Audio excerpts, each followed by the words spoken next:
An Oregon man stands accused of drugging the smoothies his daughter's young friends were drinking during a sleepover. And now some of his former coworkers say this isn't the first time he's shown potentially creepy behavior. We're discussing the criminal charges, the disturbing details from an affidavit, and more with acclaimed personal injury and sex abuse attorney David Ring. Welcome to Sidebar, presented by Law&Crime. I'm Jesse Weber. Hey there, everybody. This is a Law&Crime legal alert and a Law&Crime YouTube takeover. Google Incognito tracked users' browsing data without their knowledge. Well, Mass Tort Alliance, one of our legal sponsors, is helping users file for compensation due to Google misleading the privacy of their incognito browser. So if you've used Google Incognito anytime since 2016, you can start your claim in less than 10 questions. Just go to incognitoclaims.com/LC takeover. 57-year-old Michael Meyden has been out of jail on $50,000 bail in Oregon since March when he was charged with multiple felonies. What am I talking about? Well, prosecutors accuse Meyden of making mango smoothies for his preteen daughter's friends during a sleepover and spiking those drinks with benzodiazepines. We're going to get into the exact details from a very disturbing affidavit in just a moment. And I want to warn all of you, there's no other way to say it. It's going to make your skin crawl, what I'm about to get into, but I prefaced it. So Meyden was reportedly a human resources manager for an energy company in Lake Oswego, Oregon. And a former coworker says that when they look back on it, some of Meyden's questions about their lives maybe seem a little creepy. One male colleague told the Daily Mail and New York Post he always wanted to know about our families. He'd ask about my kids, how old they are, what extracurriculars they liked. Then he'd tell me what his kids were up to. It seemed really innocent at the time. That same coworker says that Meyden started liking his daughter's cheerleading photos on Facebook. He would ask questions about her. He knew my kids' names and ages. He kept track of that stuff. I thought he was just being nice.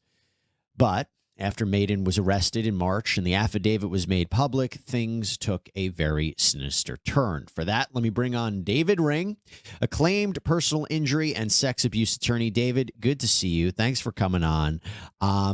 We're about to go on a journey together as we go through this affidavit. Are you ready to do this?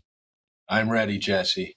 All right. Let's get into it. So the document states that around 7 a.m. on Saturday, August 26th, two officers were dispatched to the report of three 12-year-old female juveniles at Randall Children's Hospital in Portland. They tested presumptive positive for benzodiazepine during a urine screen. The report was made by the emergency room charge nurse. The juveniles reported that they had attended a sleepover at their friend's home on the evening of Friday, August 25th, 2023, where they believed they had unknowingly been given drugs by their friend's father, Michael Meyden. Let's start right there. David, what's your initial take? Unbelievable. But clearly this guy is a predator. And for those of you who don't know, this drug is commonly referred to as benzos, right? And it's Valium, Xanax. This is a type of drug that if you take too much of it, it puts you into a deep, deep, deep sleep and knock you unconscious. And clearly this guy had a plan to have these girls rendered unconscious so he could do something terrible to them. I'm going to get back to that because I'm not entirely clear what the plan was, if any. And to be clear, he's not charged with any sex crimes, right? He's only charged, and we'll get into the exact charges, but he's only charged with allegedly drugging these girls. But let's continue on. So the officer who wrote up this affidavit for the court did interviews with the girls and the parents. Quote, during these interviews, I learned none of the parties were particularly close with the Meyden family or had been inside of their home. The girls had attended the same school and had been acquainted there. All the parents stated they communicated with Mr. Meyden regarding the sleepover. I learned Mr. Meyden is responsible for arranging most of his daughter's playdate arrangements as his wife's primary language is Japanese. The girls described Mr. Meyden to be very involved with their activities during the sleepover. Mr. Meyden has taken them to get their nails done, pick up a pizza for dinner, and directed their activities. The girls explained Mr. Meyden was constantly checking in on them and interjecting himself into their conversations. The girls stated they played in the sprinklers, went in the hot tub, took showers and got ready for bed at Mr. Meyden's direction. The girls stated they spent the majority of their time in the basement where they were doing a spa night, watching movies while they did facials. David, what do you think? Hey, look, I mean, that can be taken two different ways, okay? So the way it's written in the affidavit, it comes across as highly suspicious. But look, there's plenty of dads out there that, have sleepovers for their daughters, and the girls come over, and these are 12-year-old girls. The dad or the mom are supervising them. So taken at its face, okay, I mean, I don't see anything wildly unusual there. I think we need to get more into it to see what's going on. But Okay. but just from what you've said there, that can be read two different ways. Let's not indict Okay. every dad who has a sleepover at his house just yet. Okay, fair enough. And remember, he is not charged with anything, no sexual related crimes, not touching them, anything like that. Okay, so let's be clear. But let's continue on. So according to the girls, and of course, you have to say with any kind of witness, there could, and David, before I even get into it, with any kind of witness, right, there could be credibility issues, no matter how old or how young they are, right? So as we go through this, Absolutely. it goes on. Before they were instructed to go to bed, Mr. Meyden prepared a series of mango smoothies with orange and coconut flavors for them to drink. Mr. Meyden insisted they drink them.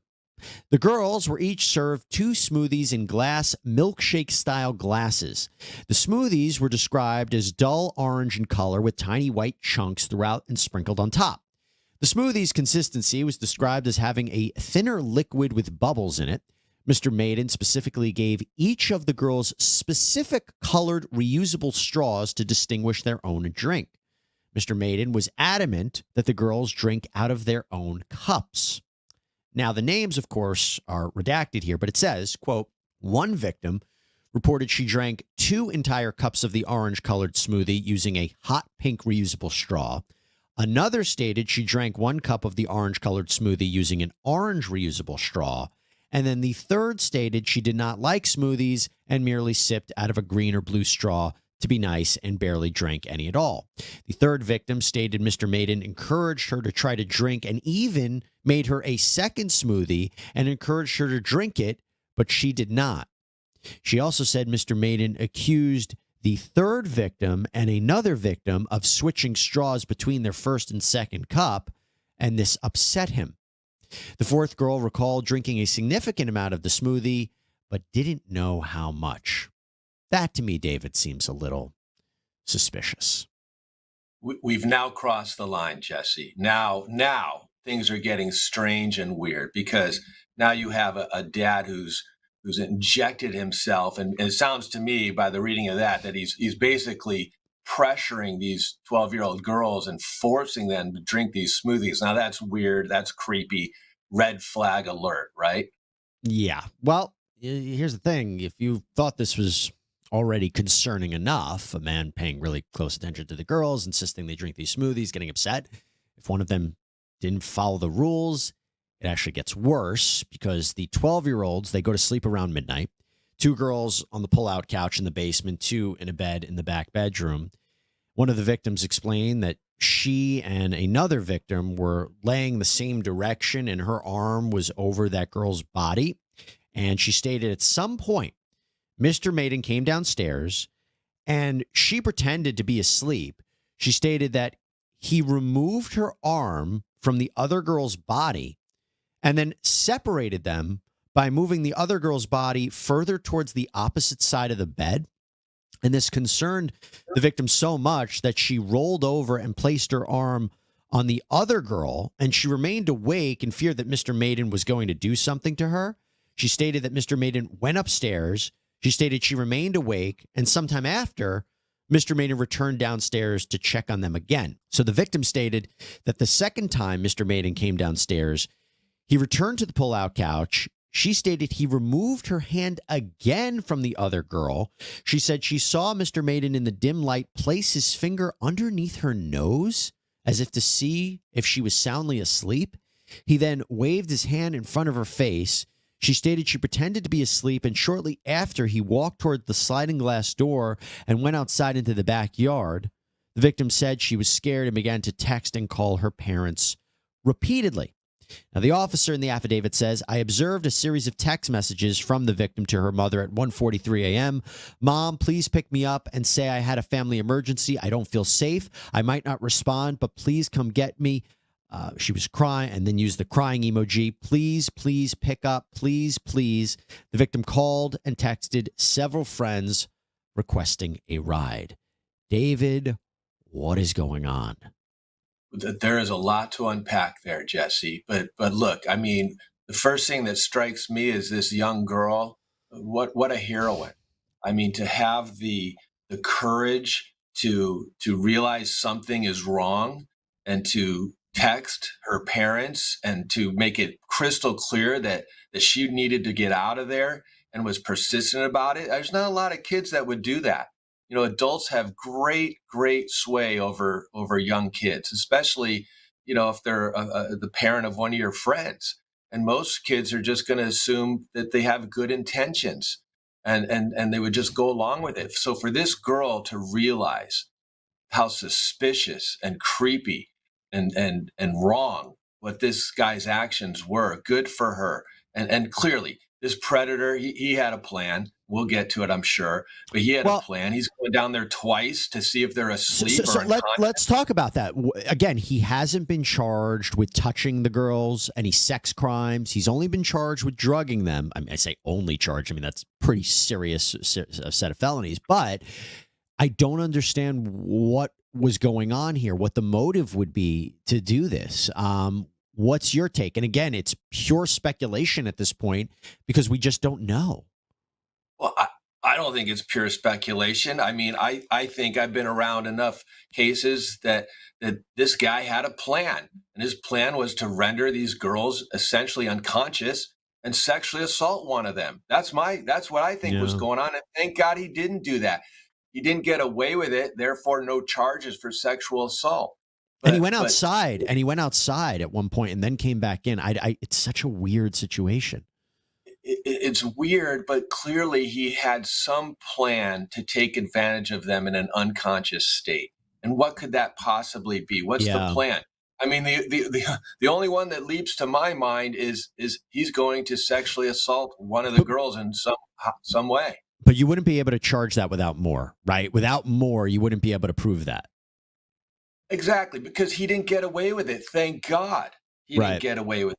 You know, he didn't. This girl was able to put an end to it before he got that far. But the charges that the counts he's charged with are very, very serious. They're felonies, and he's going to go to prison for a while. We'll get to that in a second. I want to continue on with the affidavit, what happened next. So she stated, this victim, Mr. Meyden, returned from the sliding glass door, stood near the headboard for what she thought was 15 minutes. She stated she could feel him watching her by his presence as she kept her eyes shut, pretending to be asleep. She said when he finally went upstairs, she continued trying to get a hold of anyone she could to pick her up.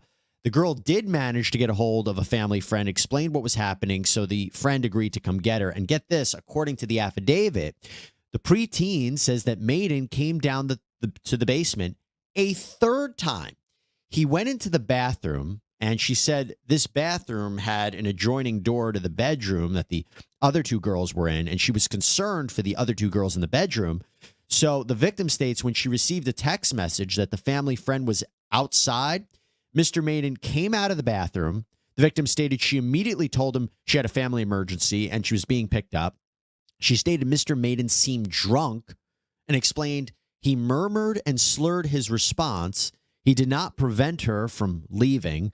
She stated that she went into the garage to retrieve her shoes using a very loud door. She said she was concerned when the other girls didn't wake up. That's why she apparently slammed the door.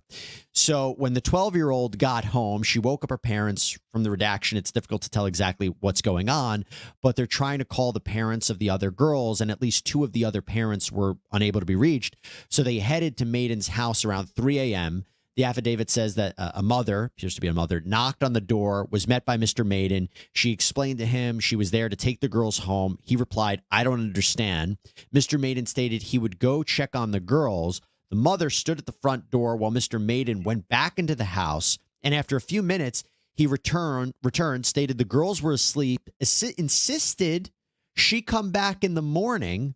Fortunately, they were able to convince Meyden to show them where the girls were sleeping. They woke up the two remaining guests, apparently leaving Meyden's daughter there in the home. David, your reaction to that next part? Well, okay, a couple of reactions. One, again, great job by these parents who believed their daughter, who didn't just go, "Oh, come on, you're exaggerating this. There's no way this guy did anything like that. The other girls are fine." They believed her, and they actually did something about it. They went over there and demanded that these other girls be taken out of the house so they could take them to their parents. Great job. My other my other reaction to that is, well, where's Mrs. Maiden this whole time? Where's the Mm, where's the wife? Where is she involved in all this? How does he get away with all of this going on, with people knocking on his door, with a girl slamming the door to leave? Where's the wife in all of this? That's an eyebrow raiser to me. it's a fair question. Maybe we'll get some more answers on that one. But continuing on with this affidavit, so the officer apparently interviewed another of the girls around noon on Saturday. So that's about 12 hours after she drank the smoothies. And the affidavit states that she walked slowly, used the assistance of her mother for balance. Her eyelids were heavy. She spoke slowly. She recalled starting to feel woozy, hot, clumsy shortly after drinking that second smoothie. She couldn't recall what occurred upon blacking out, but the victim shared that she went into a thick, deep sleep that she had never experienced before. The officer states, based on my interviews of parents and juveniles, I know that none of the juveniles are prescribed, have access to, or experiment with recreational drugs and benzodiazepines. I have probable cause and believe it to be true. Mr. Meyden surreptitiously provided and is responsible for the benzodiazepines found in the juvenile's body. He has been charged with 3 felony counts of causing another person to ingest a controlled substance, 3 felony counts of applying a Schedule 4 controlled substance to the body of a minor, and 3 misdemeanor counts of delivering to a minor a Schedule 4 controlled substance. Now, the affidavit doesn't mention where Maiden's wife was during all of this. We do know that she and Meyden were divorced within a couple of months of this incident, but before an arrest. He's due back in court next month. Talk to me about these charges and talk to me about if there's any kind of defense, innocent explanation for this, because it seems pretty clear that they had these substances in their body. If you take what the officer said, there's nothing to suggest they were prescribed it, that they were abusing this on their own. The only way to get this into their systems was through the shakes, through the smoothies. Is there any kind of defense? Is there any kind of innocent explanation for this to these really serious charges? I don't see any defense to that. Look, these are very, very powerful drugs. I mean, let's assume it's Valium or Xanax. That's basically what we're talking about when we talk about benzos. And obviously those are prescribed, and you're supposed to take low dosage of those. So if he is mixing that up into a smoothie and he's putting several of those pills in each smoothie, that's going to have the exact effect that that girl described, where she basically is in the deepest sleep of her life and is in a trance and feels like she's unconscious and has difficulty moving. And so it seems crystal clear that the way that these girls were given those benzos was through the smoothies. And who was the Yeah. person directing them to drink the smoothies and had them all separated out with colored straws? The perpetrator, this dad. I mean, he clearly had a plan to get them to knock them unconscious. If first of all, how serious are these charges? What are we looking at in terms of potential punishment, if you know? And is this the type of case where he would ultimately take a deal? And what would a deal look like? These are very serious charges. I mean, it's a weird name, causing another person to ingest a controlled substance. But that's a technical legal name. But the bottom line is those are serious felonies, and he's charged with several of them. And so he's facing, significant jail or prison time for these. And look, I think if he rolled the dice and somehow went to trial and offered up some sort of lame explanation of his role in all of this, I don't see anybody buying his story. And the outrage factor, any parent out there, any person out there who hears this, just like you and I have the same reaction. It's just pure Yeah. outrage. And they are going to throw the book at this guy to make sure he is off the streets and in prison where he belongs. Well, listen, I don't know what could have happened next. I don't even want to imagine what could have happened next. All I know is I agree with you. Brave actions from that girl to do that.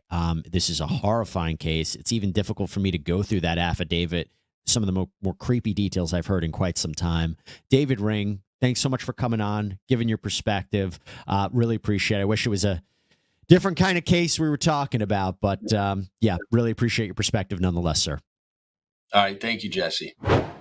And that is all we have for you here on Sidebar, everybody. Thank you so much for joining us. As always, please subscribe on Apple Podcasts, Spotify, YouTube, wherever you get your podcasts.